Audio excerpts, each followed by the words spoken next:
Hey YouTube, Strictly Broken here, doing my...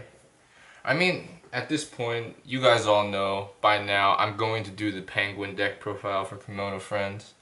And the way I'm going to approach this specific Penguin deck profile is I'm going to chronicle it. So this is my preliminary build. I did do some testing, I made a few changes already, but this is mostly still first impression. I already made some big changes from like draft 1.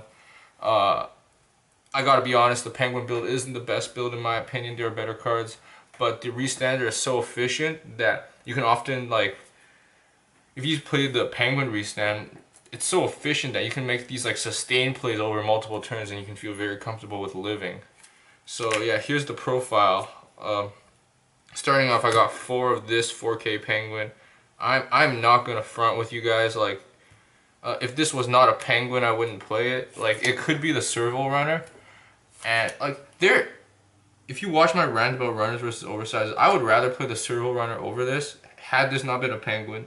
I won't deny that there are some situations where this would live, but the Serval Runner wouldn't live, and you get a +1 because this lived, but the Serval Runner wouldn't have given it to you. But those instances are less numerous than the times that the Serval Runner would give you a plus over this card.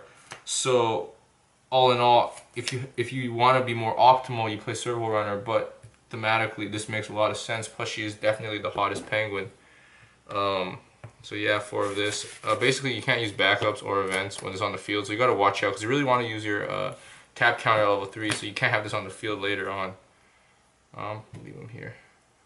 Next, I play 4 Kaban, the anti-burn card. If you're like this card is probably why you play any Kemono friend deck. It's just so good. You basically even the Penguin deck is really bad. The finishers are so bad, but because your opponent cannot even have a finisher, like in a lot of matchups, you're gonna be winning games because of this card. And it's just so, and it gets you that +2 that you need. It's my only contention with this card is that it's 500 power, so you can't beat over anything. But if you get the open slot attack, you know, you're all good. And yeah, this card's really good. I've played very little matchups where it's mattered so far though, but in those matchups I'm sure that it does wonderful things. Next, because I gotta max this deck out, I got 4 of the Penguin Brainstorm. This is the Penguin that the real life Penguin in Japan is in love with.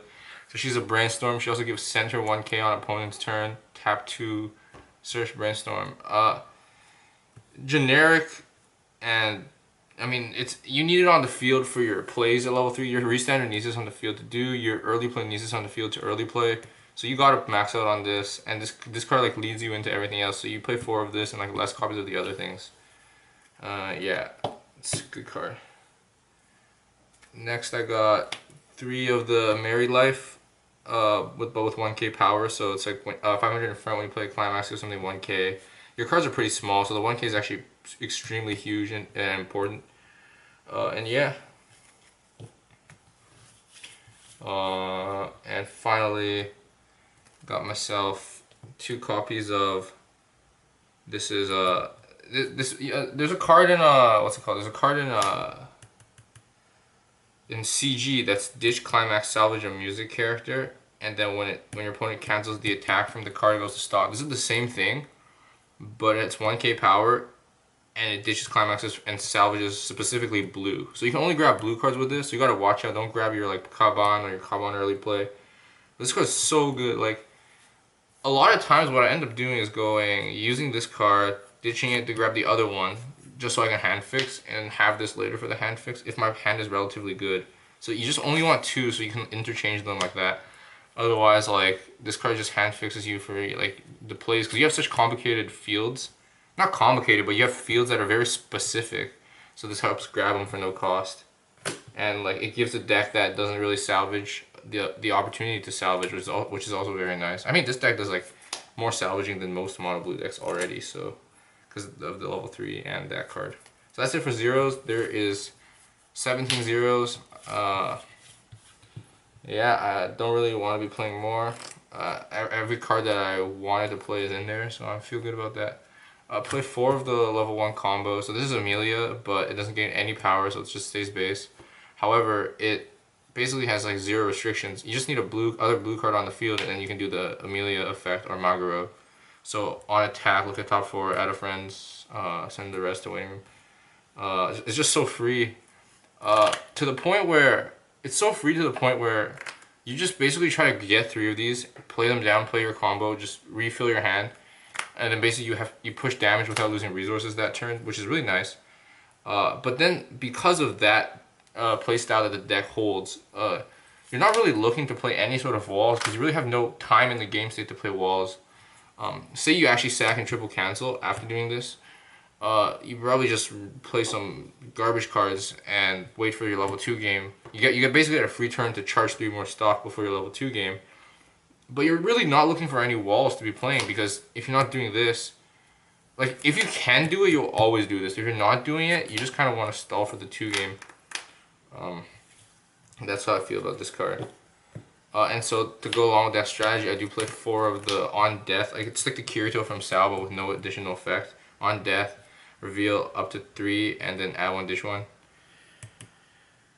It's like, so if you don't combo off with this card that mills through your deck, you can mill through your deck with this. This is also like high value crashes at level 2. So like your cards are pretty weak, and if your opponent plays multiple early plays, it's good to have like if you can't get a early play killer, you just crash this, and then you have a high value crash that gives you the flexibility of milling at the end phase. It's also hand fixed, so your deck has 2 of the level 0 cards that dishes climaxes to salvage a blue.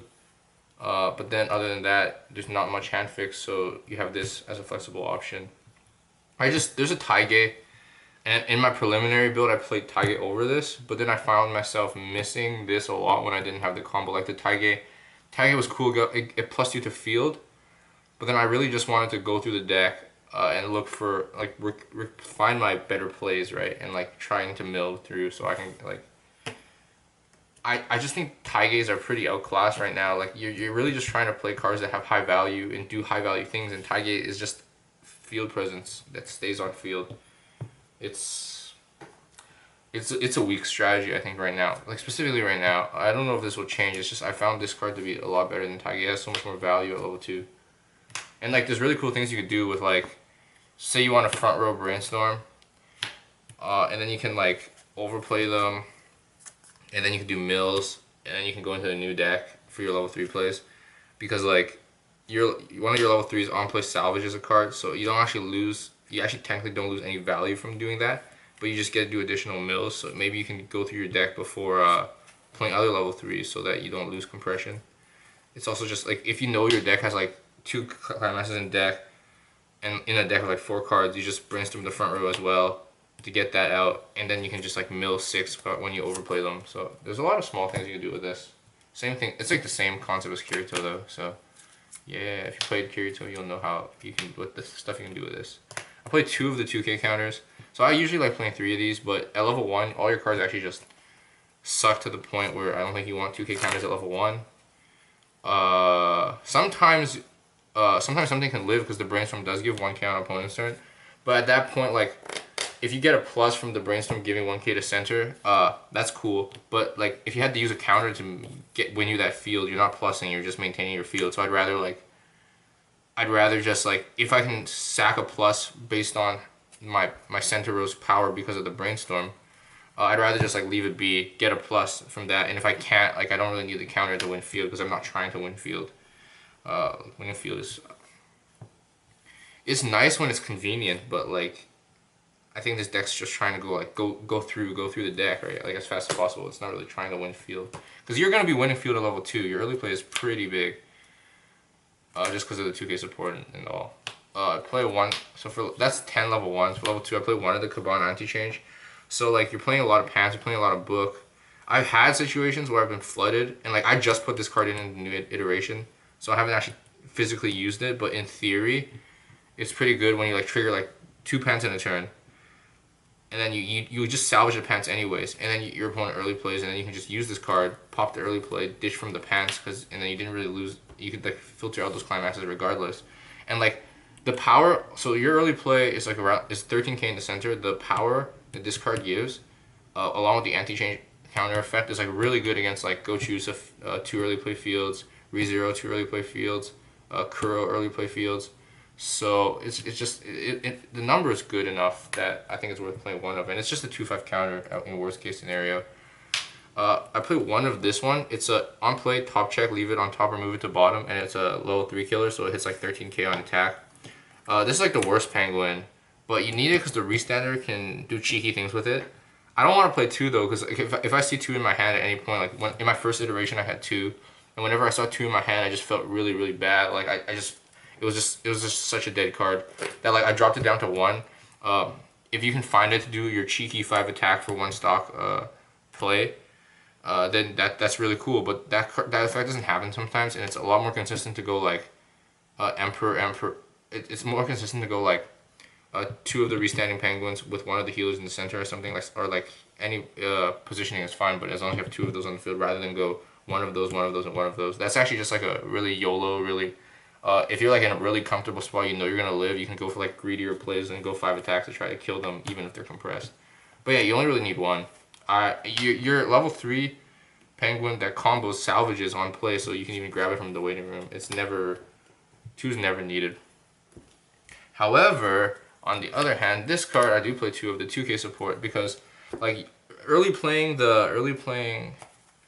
this penguin is quite good because you can just put it in the center and it has hand encore, so it's never gonna die, and then you can just hand encore and then you can restand this at level 3. So you basically pay 2 stock early to have a character that won't die and then can use for your restand at level 3. And just getting that field is pretty nice. So I play 2 of it because I want to find this. I want to find this before I find this. So 2 and 1, it seems good. So this does, yeah, 2K support level 3s and hand encore to center.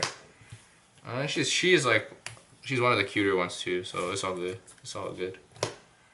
So for that's 4 level 2s. For level 3s, I got 3 tap counters, and then the 2 Kabans to search the tap counter. So this is the new spicy engine, the anti-meta engine. I like to call it that. Kaban on play grabs this from deck, puts it underneath, and you can ditch one and grab the event to your hand. And Kaban gets 500 for every other. So this little engine, admittedly, doesn't come up as much in this deck because like I think dropping this down is pretty good, but like in a good position where you want to drop it down, it's kind of like and a lot of your searches are invested in pulling off like your penguin early plays, or like stuff like that, and you just don't actually grab this card as much because you're looking for this card, you're looking for your penguin early play, and you're looking for like Amelia combos at level 0. So the times where you actually have this in hand are seldom. But when you do conveniently have it in hand and you have 2 or less climaxes in the waiting room, oh boy, you can just grab your tap counter and then you can set up for level 3. Sometimes what's really nice is because the finishing power of this deck is so cheap, you can do the finishing power, and the next one you can have a rest counter in your hand, and the next one you can play Kaban search another rest counter, and then it's just like you can basically always get like a bunch of rest counters. You can even play double Kaban, get double rest counter, and if maybe you live for 2 more turns, who knows.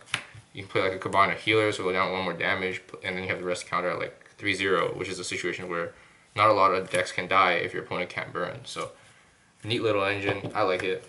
I think I'd splash it in every, just like the anti-burn, I'd probably splash this engine in every Kemono Friends deck.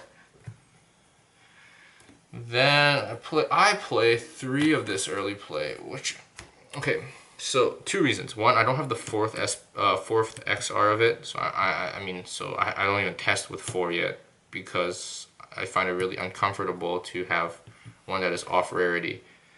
But for a more serious thing in consideration for 3 is that you have this Kaban as well for early play potential, and other than that, you have this card. Oh, that's a climax. You do have this card, which you can play to salvage this. So you can do like, if you want to do more heals, you can always play over and then play this again to do more heals. And your deck has a lot of stock because everything's so cheap. Anyway, so that like to the point where like you might not even actually want 4. But 3's been good. 3's been able to get me to 3-0 whenever I needed to. And it was possible, so I think it's fine. Because like you don't really want to be playing more than 2 of these at level 2 anyways. And sometimes you don't even want to be playing more than 1, so it as an early play potential is weaker because you definitely want to get one of these down after you get one of these in the center. Yeah, I think the card's good, but I don't know if I'll test 4 because While a lot of people are testing with 2 of these, I like to play 3 of these ones. So this is it's on play salvage, a blue, and then on attack, if you have, I'm going to get the field because it's gonna look nice on the camera anyways. So if your field looks like, if your field looks like this, you're able to restand. So if your field looks, if you have these 2 in the back, you're able to restand either this or this when this attacks. So if you want to go for the max greed, you attack. You have to top check. So you have to pay 1, dish 1, and then top check. It has to be a character or this event they don't play. So a friend's character. So if that goes through, you can just pay 1, dish 1 to restand both of these, and then you basically had like an additional 2 attacks and gain an additional stock. So that's like really efficient.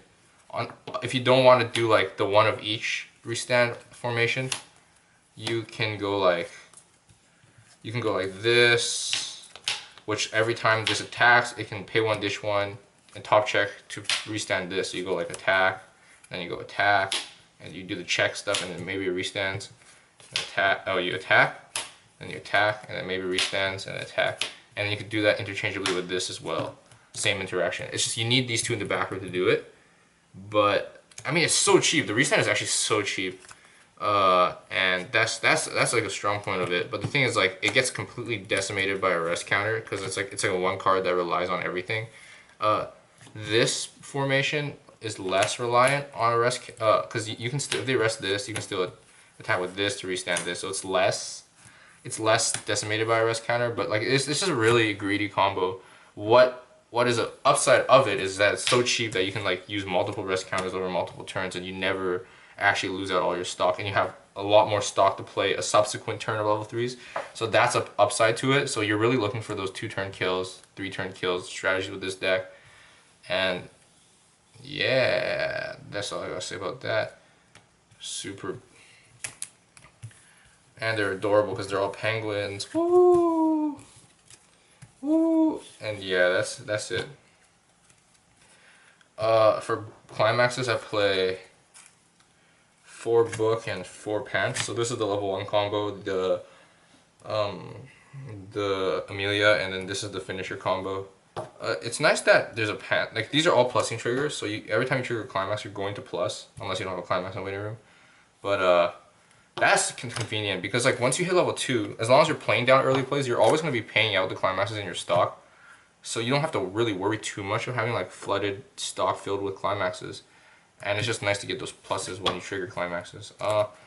That's it right now. That's I would call this like second iteration because it's like I did testing and then I fixed it and I did testing. And this is what I'm liking so far.